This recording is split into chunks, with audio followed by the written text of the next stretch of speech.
আমাদের আজকের লেকচারটা হবে হচ্ছে স্ট্রেসের উপরে।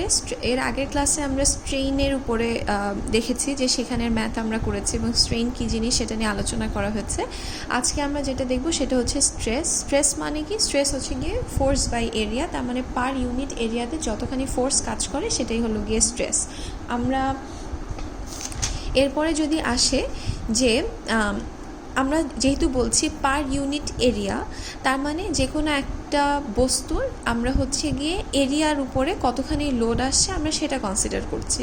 তো সেক্ষেত্রে যেটা আসবে যে আমরা একটা টার্মের সাথে অলরেডি পরিচিত ক্রস সেকশনাল এরিয়া, লংটিটিউডিনাল সেকশন। তো আমরা কিভাবে করি যে একটা বস্তুকে আমরা কখনো কখনো সেটাকে আমরা ক্রস সেকশন বরাবর ডাইসেক্ট করতে পারি, কখনো আমরা লংটিটিউডিনাল বরাবর সেকশন নিতে পারি। তো এখানে যেটা বলা হচ্ছে যে আমরা যেভাবেই কাটি না কেন একটা বস্তুতে যেই সকল স্ট্রেসগুলো থাকে এক্সটার্নালি এবং ইন্টারনালি, সেই সব কিছুর মেইন যে বিষয়টা সেটা হচ্ছে যে তারা ইকুইলিব্রিয়ামে থাকবে। ইকুইলিব্রিয়ামে থাকবে বলতে আমরা যখন এর আগের কোর্সটা, তার মানে আপনাদের যখন আমরা স্ট্রাকচার 1 পড়াচ্ছিলাম তখন আমরা দেখছিলাম ফ্রি বডি ডায়াগ্রাম আঁকার একটা বিষয় আমরা দেখছিলাম। তো ফ্রি বডি ডায়াগ্রাম আঁকলে আমরা কি করি, সেখানে যতগুলো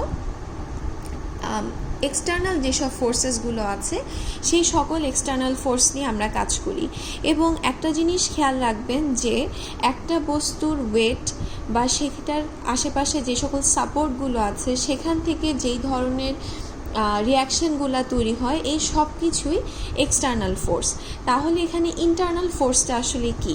ইন্টারনাল ফোর্স হচ্ছে এই যে আমরা এখন যেই স্ট্রেস দেখব সেগুলো, যে টেনশন, কম্প্রেশন, বেন্ডিং বা টর্শন, এই সব কিছু হচ্ছে গিয়ে আমাদের ইন্টারনাল ফোর্স। তো এখানে মেইনলি যা বলা হচ্ছে সেটা হচ্ছে এগুলাকে ইকুইলিব্রিয়ামে থাকতে হবে।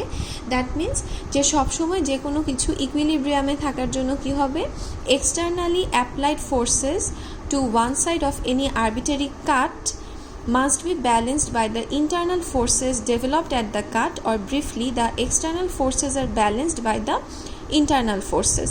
তার মানে যে আমরা হলো যা কিছু আমাদের এক্সটার্নালি যা কিছু থাকবে, যে সকল ফোর্সগুলো থাকবে সেই সব কিছুর সামেশন, আর ইন্টারনালি যেগুলো তৈরি হবে সেই সব কিছু কী হবে, আমাদের সব কিছু সামেশনটা 0 হবে। তার মানে জিনিসটা ইকুইলিব্রিয়ামে আছে। এবং এখানে সেটাই বলা আছে যে ফ্রি বডি ডায়াগ্রামে কী হয়, all forces acting on a body including the relative forces caused by support and the weight of the body itself due to its mass are considered external forces. তার মানে আমরা যে আমাদের যা কিছু অ্যাপ্লাইড লোড আছে প্লাস সাপোর্টে আমাদের যে সকল, ওই যে আমরা হিঞ্জ সাপোর্ট, আমরা কিছুদিন আগে যে এসএফডি বিএমডি করতাম সেখানে আমরা দেখতাম যে হিঞ্জ সাপোর্টে বিভিন্ন রকমের রিয়াকশন আসে সেগুলো, এবং সেলফ ওয়েট, এই সব কিছুই আমাদের এক্সটার্নালি আসছে। এবং ইন্টারনাল যেসব forces, that is tension, bending বা টর্শন তৈরি হবে, এই সব কিছু হচ্ছে ইন্টারনাল ফোর্স। দুইটার সামেশন কী হবে, 0 হবে, এবং সেক্ষেত্রেই আমরা বলবো যে সেটা ইকুইলিব্রিয়ামে আছে।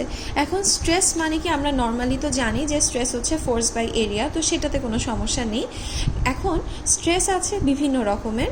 একদম নর্মাল আমরা যদি বলতে যাই, একটা হচ্ছে মানে নর্মাল ক্লাসিফিকেশন যদি আমরা আসি, তাহলে আমাদের স্ট্রেস হচ্ছে প্রধানত 2 প্রকার। একটা হচ্ছে নর্মাল স্ট্রেস আর একটা হচ্ছে শিয়ার স্ট্রেস। আচ্ছা, নর্মাল কোনটা? নর্মালটা হচ্ছে গিয়ে যে কোনো এক্সিসের সাথে পারপেন্ডিকুলার, বা আমরা যে সেকশনটা নিয়ে কথা বলবো সেখান থেকে পারপেন্ডিকুলারলি যে ফোর্সটা যাবে সেটাই হচ্ছে গিয়ে তার নর্মাল স্ট্রেস। তাহলে আপনারা একটা জিনিস দেখেন, এই হচ্ছে আমাদের এক্স এক্সিস, আমরা ডেল্টা এ বলতে এই ছোট অংশটুকুকে বোঝাচ্ছি, এবং এক্স এক্সিসের উপরে এই যে ডেল্টা এ এরিয়াটা, এটা কিভাবে আছে, পারপেন্ডিকুলারলি আছে। তাহলে আমরা একটা এক্সিসের উপরে যেই সেকশনটা নিব সেই সেকশন থেকে পারপেন্ডিকুলারলি যে ফোর্সগুলো এক্সার্টেড হচ্ছে বা ইনসার্টেড হচ্ছে সেই সবই হচ্ছে আমাদের নর্মাল ফোর্স। আর বাকি যেটা থাকছে, দ্যাট ইজ যেটা হলো গিয়ে আমাদের ট্যানজেনশিয়ালি বা প্যারালালি যাচ্ছে, সেগুলোকে আমরা বলি শিয়ার। তাহলে দেখেন, আমরা যদি এ সেকশনটাকে আরেকটু ব্রিফলি চিন্তা করি, এটা হচ্ছে আমাদের এ সেকশন, এবং এইটা থেকে বাইরে বের হয়ে যাচ্ছে হচ্ছে ডেল্টা পি এক্স ফোর্সটা। তার মানে এটা হচ্ছে তার নর্মাল ফোর্স, বাদ বাকি যা আছে সেগুলো হচ্ছে শিয়ার ফোর্স। তার মানে কি, একটা বস্তু থেকে পারপেন্ডিকুলারলি যেটা বের হচ্ছে, লম্বভাবে যেটা বের হয়ে যাচ্ছে, সেটাই হচ্ছে গিয়ে তার নর্মাল ফোর্স, নর্মাল স্ট্রেস, আর সাথে আদার্স যেগুলো থাকছে দ্যাট ইজ প্যারালালি বা ট্যানজেন্সিয়ালি সেগুলোকে বলা হচ্ছে গিয়ে শিয়ার স্ট্রেস। এখন এখানে দেখেন কি বলছে যে intensity of the force perpendicular to or normal to the section is called normal stress, যেটা আমরা বললাম যে সেকশনের সাথে বা আমরা যে প্লেনটার কথা চিন্তা করছি সেটার সাথে আমাদের পারপেন্ডিকুলার অথবা নর্মালভাবে থাকবে, সেটাই হচ্ছে normal stress. It is customary to refer to normal stress that cause traction or tension on the surface of a section as tensile stress. On the other hand, those that are pushing against it are compressive. তার মানে কি আমাদের normal stress দুই প্রকার, একটা হচ্ছে normal আর একটা হচ্ছে গিয়ে শিয়ার। নর্মালটা আবার দুই রকমের, একটা হচ্ছে টেনসাইল, একটা হচ্ছে কম্প্রেসিভ। তাহলে টেনসাইলটা কি টান বুঝাবে, কম্প্রেসিভ কি চাপ বুঝাবে। আচ্ছা, তারপরে যেটা আছে যে নর্মাল স্ট্রেসকে আমরা হচ্ছে গিয়ে দুই ভাগে ডিনোট করতে পারি। একটা হচ্ছে গিয়ে টাওয়ের সাথে আমরা কিছু যদি হলো গিয়ে টাওয়ের সাথে যদি আমরা কিছু সাবস্ক্রিপ্ট অ্যাড করি, ধরেন টাউ এক্স ওয়াই বা টাউ ওয়াই জেড, সেটা হচ্ছে সেভাবেও আমরা নর্মাল লিখতে পারি, সেটা আমি একটু পরেই দেখাচ্ছি। আদারওয়াইজ আমরা হচ্ছে নর্মালি সিগমা দিয়ে আমরা হচ্ছে নর্মাল স্ট্রেসটাকে ডিনোট করি।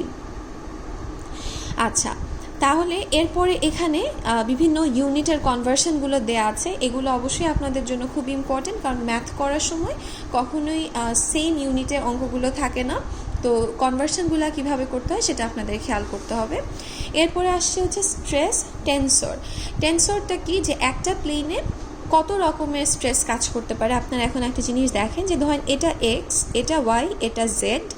এখন আমরা যদি এটা একটা কিউব আছে, কিউবে শুধু আমরা এই প্লেনটার কথা যদি চিন্তা করি, দ্যাট ইজ শুধুমাত্র এই অংশটা, এটা কি করছে, এটা এক্স এক্সিসের উপরে অবশ্যই লম্বভাবে আছে, এটা আমরা বুঝতেই পারছি। এখন দেখেন এখানে আমরা তিনটা স্ট্রেস দেখাচ্ছে, একটা হচ্ছে টাউ এক্স এক্স, একটা হচ্ছে টাউ এক্স ওয়াই এবং একটা হচ্ছে টাউ এক্স জেড।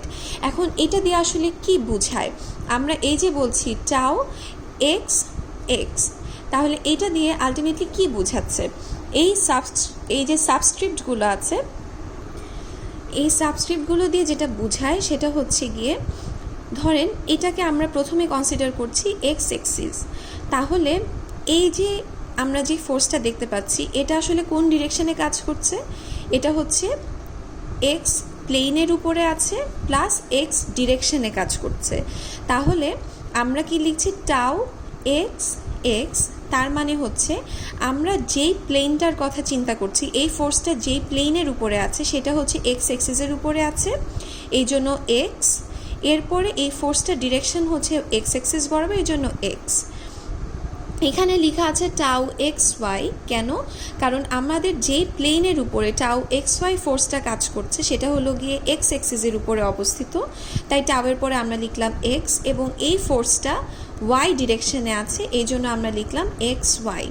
তারপরে আমরা লিখছি টাউ এক্স জেড, একইভাবে কেন, যে এই প্লেনটা এক্স এক্সিসের উপরে আছে, এই জন্য টাউ এক্স, আর জেড কেন, কারণ এই ফোর্সটা জেডের দিকে যাচ্ছে, এই জন্য টাউ এক্স জেড।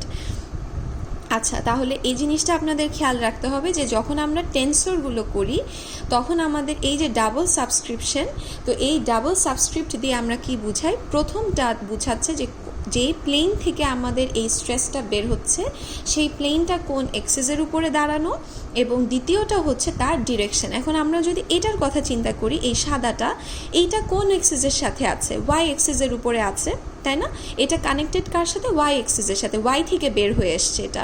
এই জন্য দেখেন প্রতিটার ফার্স্টে আমরা ওয়াই লিখে দিলাম, এরপরে আমরা জাস্ট ডিরেকশন দেখাবো। এইটা যেহেতু এক্স বরাবর আছে ওয়াই এক্স, এটা যেহেতু ওয়াই বরাবর আছে ওয়াই ওয়াই, এটা যেহেতু জেড বরাবর আছে এই জন্য ওয়াই জেড। তার মানে প্রথমটা ডিনোট করে যে সারফেসটা কোন এক্সিসের সাথে জড়িত সেটা, পরেরটা ডিনোট করে যে সে কোন বরাবরে আছে সেটা। এরপরে একটা জিনিস খেয়াল রাখবেন, সেটা হচ্ছে যেহেতু আমরা বলেছিলাম যে সারফেস থেকে যেটাই পারপেন্ডিকুলার মানে লম্বভাবে বের হয়ে যাবে সেটাই হচ্ছে আমাদের নর্মাল, তাহলে দেখেন প্রতিটা থেকে একটা করে নর্মাল বের হয়ে আসে। সেটা কিভাবে, এই সারফেসটা থেকে টাউ এক্স এক্স নর্মালভাবে যাচ্ছে মানে পারপেন্ডিকুলারলি বের হয়ে যাচ্ছে, তার মানে এটা নর্মাল স্ট্রেস, এই জন্য আমরা সিগমা এক্স। এইটা এই এই সারফেসটা থেকে লম্বভাবে বের হয়ে যাচ্ছে, এই জন্য এটাকে বলা হচ্ছে সিগমা ওয়াই। এভাবে করে দেখেন প্রতিটা সারফেসের জন্য যেইটা সারফেস থেকে লম্বভাবে বের হয়ে যাবে সেটাকেই আমরা ডিনোট করব সিগমা দিয়ে। তাহলে খেয়াল রাখতে হবে যে আমাদের এক একটা সারফেসে এরকম 3 ডিরেকশানে আমরা 3টা টেন্সর পাবো। সেখান থেকে আমরা কি করছি, একটা আমরা নর্মাল পাচ্ছি, 2টা আমরা শিয়ার পাচ্ছি।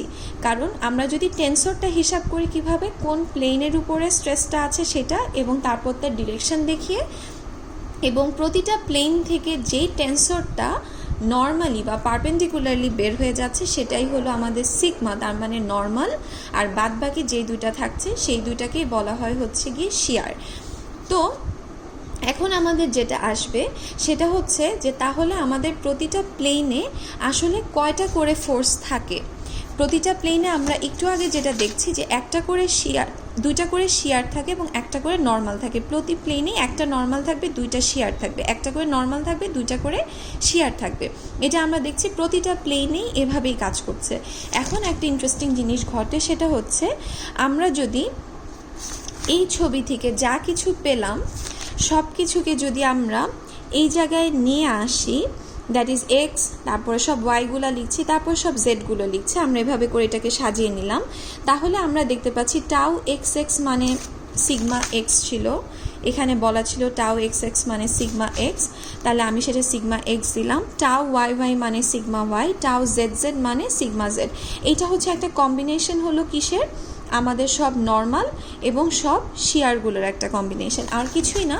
আমরা জাস্ট এই ছবিটা থেকে ভ্যালুগুলোকে পিক করে এনে একটা ম্যাট্রিক্স আকারে সাজালাম, অ্যাসেম্বল করলাম সব এক্সগুলো, সব ওয়াইগুলো, সব জেডগুলো, তারপরে কি হচ্ছে আমরা শুধু সিগমা দিয়ে এগুলোকে ট্রান্সফার করে দিচ্ছি, সাবস্টিটিউট করে দিচ্ছি। তাহলে আমাদের এই কম্বিনেশনের ভিতরে কি থাকছে, সব নর্মালও থাকছে, সব শিয়ারও থাকছে। এখন যেটা হয় সেটা হচ্ছে গিয়ে সিগমা, একটা জিনিস আমাদের খেয়াল রাখতে হবে যে টাউ ওয়াই এক্স এবং টাউ এক্স ওয়াই 2টা আসলে সমান। তার মানে আপনার একটা জিনিস চিন্তা করেন যে এখানে যে টাউ ওয়াই এক্স আছে, এখানে যে টাউ এক্স ওয়াই আছে, 2টা ইকুয়াল। এখানে যে জেড এক্স আছে, এখানে যে এক্স জেড আছে সেটা সমান।